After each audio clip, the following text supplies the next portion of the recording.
Welcome to episode 13 of easy meals happy feels. और आज मैं बना रही हूँ बहुत ही डिलिशियस यखनी पनीर। और आपको पता है ये पूरा मील रेडी हो जाएगा इन जस्ट 20 मिनट्स।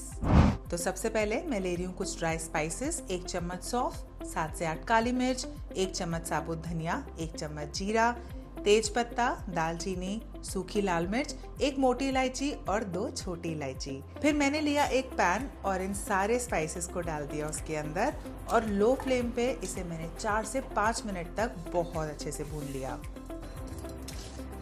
गैस की फ्लेम को बंद करके मैंने इसे कुछ देर ठंडा होने के लिए रखा और सेम पैन में मैंने डाला बहुत ही थोड़ा सा ऑयल और इस पे डाल दिए पनीर के पीसेस। तो मैंने सिंपली पनीर के पीसेस को इस तरीके से कट कर लिया था और उलट पलट के ना इन्हें 3 से 4 मिनट तक मैंने अच्छे से पका लिया।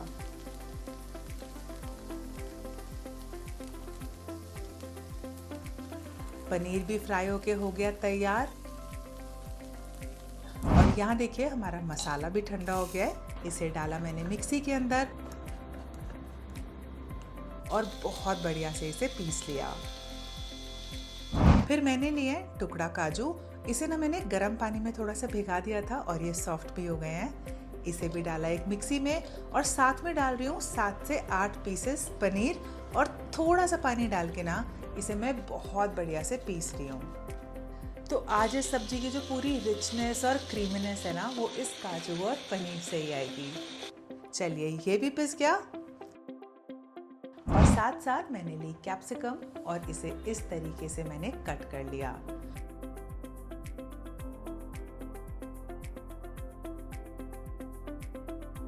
फिर लिया एक टमाटर और इसके बीज को मैंने निकाल लिया। इन टमाटरों को भी ना मैंने इस तरीके से कट कर लिया। Oil done. अब एक पैन में मैं डाल रही हूँ देसी घी। आप चाहें तो आप किसी भी ऑयल में से बना सकते हैं। इस पे डाल रही हूँ थोड़ा सा ग्रेटेड अदरक, 1 हरी मिर्च और ये पिसा हुआ काजू और पनीर का मिक्सचर। इसे ना बहुत बढ़िया से मिलाया और डाल दिया इसके ऊपर पानी। तो सिंपली मिक्सी में जितना मिक्सचर था ना उसी में मैंने थोड़ा सा पानी मिला के इसमें डाल दिया और इसे अब 4 से 5 मिनट तक ना बहुत अच्छे से पकाऊंगी।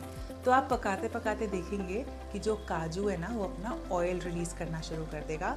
बस उस स्टेज पे समझ लीजिएगा कि हमारी ग्रेवी थोड़ी सी पक गई है। तो ये देखिए ऑयल भी रिलीज हो गया है। बस अब डाल रही हूँ मैं इसके अंदर आधा कप दही।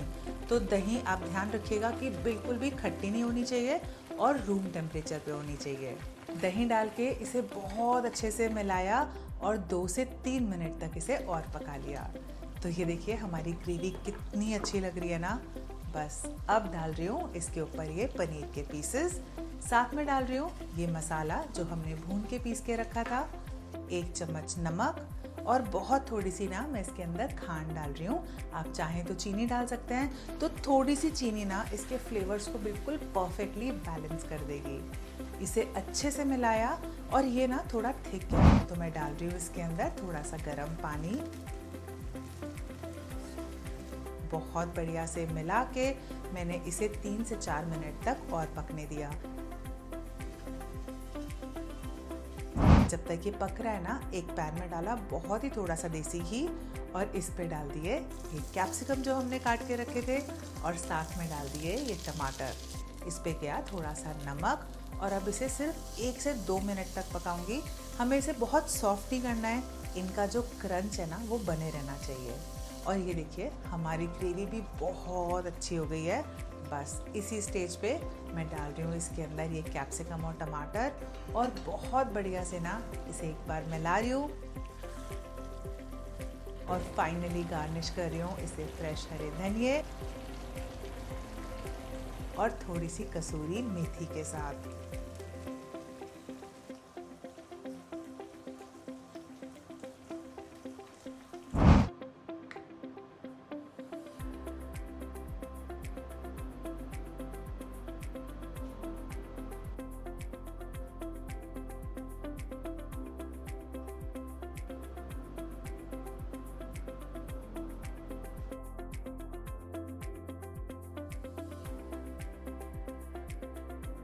इसके साथ मैं बना रही हूँ बहुत ही अमेजिंग सा लच्छा पराठा। तो यहाँ मैंने पराठे को बेल लिया और इस तरीके से पिज़्ज़ा कटर से मैं इसको काट रही हूँ। ऐसा करने से ना पराठे में बहुत अच्छे लच्छे आते हैं। फिर इस तरीके से इसे फोल्ड किया और हाथों पे थोड़ा सा ऑयल लगा के ना मैंने इसे इस तरीके से प्रेस कर लिया। ऐसे प्रेस करने से भी इसके लच्छे बहुत अमेजिंग आएंगे। लच्छा पराठा बनाते हुए एक चीज़ का और ध्यान रखें कि जब आप इसे बेलें तो इसे ना बाहर की तरफ बेलें, आप इसे वापस ना लाएं। ऐसा करने से भी लच्छे बहुत अमेजिंग आएंगे। तो चलिए ये भी हो गया तैयार। गया तवे पे और घी लगा के मैंने इसे बहुत बढ़िया से सेक लिया।